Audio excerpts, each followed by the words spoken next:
Hi friends, ஆதி பாரதி சீரியலேருந்து சூப்பரான promo வந்திருக்கு. நம்ம அதை பற்றி தான் இந்த வீடியோக்குள்ளே நம்ம பார்க்க போகிறோம். வாங்க நம்ம வீடியோக்குள்ளே போகலாம். ஆதியும் பாரதியும் எப்படியாவது ஒன்று சேர்த்து வைக்கணும், ஆதிக்கு நடக்க போகிற கல்யாணத்தை தடுத்து நிறுத்தணும் அப்படின்னு சொல்லிட்டு பாட்டி பார்த்தோம்னா ஒரு ஐடியா பண்ணுறாங்க. அப்போ பார்க்கும்போது அவங்க மித்ராவோட காலையும் கையும் உடச்சிடணும், அப்போ தான் இந்த கல்யாணம் நடக்க விடாமல் நம்ம தடுத்து நிறுத்தலான்னு சொல்லிட்டு பாட்டி எண்ணெய் எடுத்து ஊற்றவும், அப்போ தவக்கில் கேட்டுட்டு இருக்கிறாங்க. என்ன பாட்டி பண்ணிட்டு இருக்கிறீங்க அப்படிங்கவும், உடனே அவங்க இதில் நடந்து வா அப்படிங்கிறாங்க. உடனே தவக்கில் நடந்து கீழே விழுந்துருந்தாங்க. ஐயோ என்ன பாட்டி பண்ணி வச்சிருக்கிற அப்படிங்கும்போது, பரவாயில்ல ஒன்றை வச்சு டெஸ்ட் பண்ணுனது பாஸ் ஆகி போச்சு அப்படிங்கிறாங்க. என்ன பாட்டி நீ உளறிட்டு இருக்கிற அப்படிங்கும்போது, மித்ராவோட காலை கையை உடைக்கணும், அதுக்காக தான் இதில் எண்ணெயை ஊற்றி வச்சிருந்தேன், அதான் ஒன்று டெஸ்ட் பண்ண பார்த்தேன், நீயும் நல்லபடியாக வலிக்கு விழுந்து அப்படிங்கும்போது, பாட்டி அதுக்கு நான் தான் கிடச்சேனா அப்படின்னு சொல்லிட்டு தவக்கில் சொல்லவும், இங்கே பாரு அடுத்துதான் இப்போ மித்ரா வருவா, அவள் வலிக்கு கீழே விழுவா, அதோட அவ்வளோதான் அப்படின்னு சொல்லிட்டு இருக்கவும், அது சரிதான் நீ போட்ட பிளான்லாம் சரிதான், ஆனால் அதுக்கு நானா கிடைச்சேன் உனக்கு அப்படின்னு சொல்லிட்டு இருக்கவும், அடுத்துதான் வாடா நம்ம ஒளிஞ்சு நிற்கலாம் அப்படின்னு சொல்லிட்டு இருக்கும்போது மித்ரா அது மாதிரிக்கு நடந்து வராங்க. அப்போ எண்ணெயில் கால் வச்சதுமே அவங்க வலிக்கு கீழே விழும்போது கரெக்டாக அவங்க ஆதி அவங்கள தடுத்து நிறுத்தி காப்பாற்றிருந்தாங்க. ஆனாலும் மித்ராவுக்கு கொஞ்சம் அடிபட்டுருது. அப்போ உடனே மித்ராவும் ஆதியும் ஒருத்தருக்கு ஒருத்தர் அவங்க நெருக்கமாக இருக்கவும் இது ஆதி பார்த்ததுமே எரிச்சல் அடைகிறாங்க.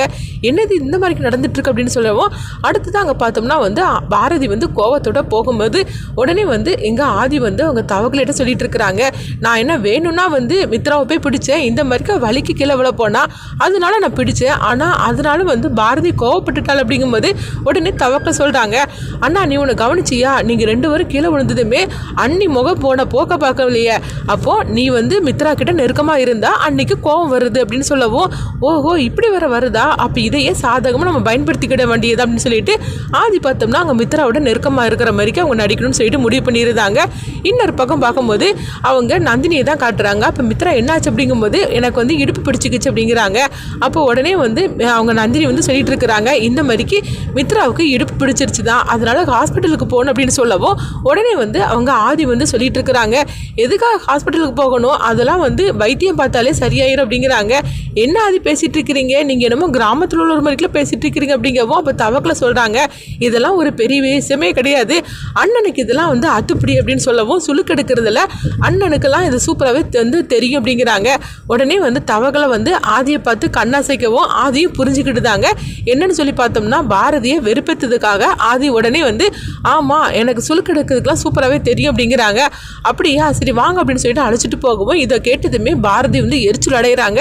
அப்போ உடனே பாட்டி என்னது இது இந்த மாதிரிக்கு நடந்துட்டு இருக்கு அப்படிங்கும்போது, உடனே தவக்கில் சொல்லிட்டு இருக்கிறாங்க, பாட்டி நீ ஒரு தப்பு பண்ணிட்ட, நீ மித்ராவை காலை கையை உடைக்கணும்னு சொல்லி நினைச்சிய, ஆனால் இதே மாதிரிக்கு பாரதியை வலிக்கு விழ வச்சிருந்தேன்னா பாரதியும் ஆதியும் ஒன்று சேர்ந்துருப்பாங்களா இதை வச்சு அப்படிங்கும்போது, ஐயோ இதை நான் புரிஞ்சுக்காம விட்டுட்டேனே, இப்போ நான் யோசிச்சு என்ன பிரயோஜனம், ஆனால் இந்த மாதிரிக்கு நடக்கும்னு சொல்லி நினைக்கவே இல்லையே, அப்படி பண்ணியிருந்தோம்னா அவங்களுக்குலாம் ஒரு நெருக்கம் ஏற்பட்டிருக்குமே, இதை நான் தவற விட்டுட்டேன்னு அப்படின்னு சொல்லிட்டு பாட்டி சொல்லிட்டு இருக்கும்போது, அடுத்ததாக பார்த்தோம்னா ஆதி மித்ராவோட ரூமுக்கு வராங்க. அப்போ மித்ரா ஐயோ எனக்கு இடுப்பு ரொம்ப நல்லா வலிக்குது அப்படின்னு சொல்லிட்டு இருக்கும்போதே, அப்போ உடனே நந்தினி கேட்டுட்டு இருக்கிறாங்க, ஆதி இப்போ நீங்கள் என்ன பண்ண போறீங்கன்னு சொல்லிட்டு இருக்கும்போதே, உடனே ஆதி அப்படியே பார்க்குறாங்க. அப்போ பாரதி அங்கே ஒளிஞ்சு நின்று கேட்டுட்டு இருக்கிறத அவங்க பார்த்துருந்தாங்க. ஓஹோ பாரதி நீங்கள் வந்துட்டியா, ஒளிஞ்சு நின்று கேட்டுட்டு இருக்கிறியா, இப்போ பாரு நான் என்ன பண்ணுறேன் பாரு அப்படின்னு சொல்லிட்டு உடனே ஆதி சொல்லிட்டு இருக்கிறாங்க, சுளுக்கு இருக்கிற இடத்துல கொஞ்சம் எண்ணெயை விட்டு நல்லா தடவுனாலே போகிறோம் அப்படிங்கும்போது, அது எப்படி நீங்கள் சுளுக்கு இங்கே இருக்குன்னு சொல்லி கண்டுபிடிப்பீங்க அப்படின்னு சொல்லிட்டு இருக்கும்போது, எண்ணெயை வச்சு நல்லா தேய்ச்சிக்கிட்டே இருந்தாலே சுளுக்கு இருக்கிற இடம் தெரிஞ்சிடும் அப்படிங்கிறாங்க. இப்படி பாரதியை வெறுப்பேற்றுற மாதிரிக்கே ஆதி சொல்லிட்டு இருக்கவும், இது கேட்டதுமே பாரதியோட கோபம் கூடுதலாயிட்டு போகுது. என்ன சுளுக்கெடுக்க போறியா மித்ராவுக்கு நீ அப்படின்னு சொல்லிக்கிட்டு பாரதி ஆதி மேல கோபத்தோட அங்கிருந்து கிளம்பி போகவும், உடனே ஆதி சந்தோஷப்பட ஆரம்பிச்சிருந்தாங்க. ஓஹோ பாரதிக்கு நம்ம இந்த மாதிரிக்கு சுளுக்கெடுக்க போறோன்னு சொன்னதுமே அவ இந்த அளவுக்கு கோபத்தோட போறாள, அப்போ அவளுக்கு நம்ம மேல இருக்கிற ஆசையெல்லாம் இருக்க தான் செய்யுது, ஆனா வெளிக்காட்டிக்காம இருந்துட்டு இருக்கிறா. என்ன பாரதி எத்தனை நாள் தான் நானும் உங்ககிட்ட கேட்டுட்டு இருப்பேன்னு நினைச்சுக்கிட்டேன், இனிமேல் இப்படிதான் களத்துல இறங்க வேண்டியதான், அப்பந்தான் நீ உண்மையை போட்டு நீ உடைப்ப அப்படின்னு சொல்லிக்கிட்டு உடனே ஆதியும் இந்த மாதிரி சொல்லிட்டு இருக்கவும், இப்போ நந்தினி சொல்லிட்டு இருக்கிறாங்க, என்ன ஆதி வாயில சொல்லிக்கிட்டே இருந்தா போருமா, அவளுக்கு எண்ணெய் வச்சு தடையை விடுங்க அப்படிங்கவும், அப்போ பாரதி அங்கே போனதுமே உடனே ஆதி பார்க்குறாங்க, இருக்காங்க. ஐயோ பாரதி போயிட்டா அவ்வளோதான், நம்ம நாடகம் முடிஞ்சு போச்சு அப்படின்னு சொல்லிட்டு உடனே வந்து நந்தினி கிட்ட சொல்கிறாங்க, இங்கே பாரு நான் இப்போ சொன்னோம்ல அது எல்லாத்தையும் நீயே செஞ்சிரு அப்படின்னு சொல்லிட்டு போகவும், என்ன அது நீ இப்படி பண்ணிட்டேன்னு சொல்லிக்கிட்டு உடனே நந்தினி சொல்லும் போது உடனே வந்து அவங்க மித்ரா வந்து ஐயோ நந்தினி எனக்கு நல்லா வலிக்குது, எனக்கு கொஞ்சம் எண்ணெய் தடவி விடு அப்படின்னு சொல்லிட்டு இருக்கிறாங்க.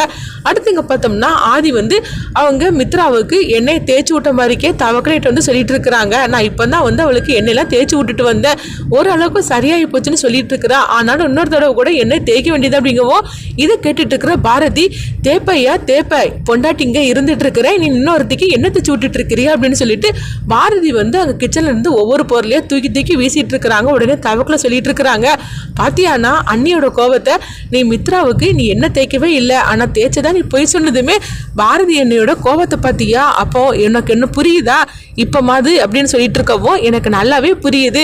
ஆனால் கூடி சீக்கிரமே இவ வாயாலேயே உண்மையை சொல்ல வைக்கணும் அப்படின்னு சொல்லிட்டு இருக்கும்போது அடுத்து இங்கே பார்த்தோம்னா பாட்டியை தான் காட்டுறாங்க. அப்போ பாட்டியும் பசங்களும் இருக்கவும் பாரதி கோபத்தோடு அங்கே வராங்க. அப்போ பாட்டி பேச்சு கொடுக்கவும், உன்னை யார் அங்கே எண்ணெய் ஊற்ற சொன்னாங்க அப்படின்னு சொல்லிட்டு பாட்டி வந்து அவங்க பாட்டியை போட்டு திட்டிகிட்டு இருக்கிறாங்க. எண்ணெய் ஊற்றுனது நான் தாங்கிற விஷயம் எனக்கு தெரிஞ்சு போச்சு அப்படிங்கும்போது எனக்கு எல்லாம் தெரிஞ்சு போச்சு, நீயும் தவக்களையும் பேசிட்டு இருந்த எல்லாத்தையும் நான் கேட்டுட்டு தான் இருந்தேன், ஒன்னால பார் அப்படின்னு சொல்லிட்டு இருக்கும்போது சரி அதுக்கு வந்து நான் என்ன பண்ணணும், நான் வந்து அவள் காலு கையை உடைக்கலான்னு சொல்லிட்டு எண்ணெயை ஊற்றி விட்டேன், அது இப்படி நடக்கும்னு சொல்லி எனக்கு என்ன தெரியும் அப்படிங்கும்போது ஒன்னால அவங்க ரெண்டு பேரும் ஒன்று சேர்ந்துருவாங்க போலுக்கு அப்படின்னு சொல்லிட்டு பாரதி வந்து எரிச்சலோட அவங்க திட்டிட்டு போகவும், இவன் என்னத்தை முணுமுணுத்துட்டே போயிட்டு இருக்கிறான்னு தெரியலையே அப்படின்னு சொல்லிட்டு இருக்கவும், அப்போ உடனே பசங்க கிட்டேயும் வந்து அவங்க பாரதி கோவத்தோட திட்டிட்டு போறாங்க. இப்போ அம்மாவுக்கு என்ன தான் ஆச்சு பாட்டி அப்படின்னு சொல்லிட்டு இருக்கும்போது அம்மாவுக்கு ஆச்சுது ஏதோ ஒன்று அப்படின்னு சொல்லிட்டு இருக்கவும், ஆமா பாரதியை இந்த அளவுக்கு கோவப்பட்டுட்டு இருக்கிறா அப்படின்னு சொல்லிட்டு இருக்கும்போது நம்ம அவ கால கையை உடைக்கதானே நம்ம எண்ணெயை ஊற்றணும், அதுக்கு இவளுக்கு என்ன வந்துச்சு அப்படின்னு சொல்லிட்டு இருக்கும்போது இப்போ தவக்களை வந்து பாட்டிக்கிட்ட சொல்லிட்டு இருக்கிறாங்க, பாட்டி உங்களுக்கு ஒன்றும் புரியலையா, ஆதி வந்து இந்த மாதிரிக்கு வந்து மித்ராவுக்கு என்ன தடவை போனதுன்னு பார்த்துட்டு தான் அன்னைக்கு இந்த அளவுக்கு கோவம் வந்துருச்சு அப்படிங்கிறாங்க. ஓஹோ இதுதான் அவளுடைய கோவம் அப்படின்னு சொல்லிட்டு இருக்கவும் அடுத்துதான் பார்த்தோம்னா பாரதி வந்து ஆதி வந்து இந்த மாதிரிக்கு மித்ரா கிட்ட இருக்கிறத பார்த்துக்கிட்டு அவங்க ரொம்பவே எரிச்சலோடு இருந்துட்டு இருக்கிறாங்க. இதனால வந்து ஆதியும் பாரதியும் கூடி சீக்கிரமே ஒன்று சேருவாங்களா, என்ன நடக்க போகுதுன்னு சொல்லி பார்க்கலாம்.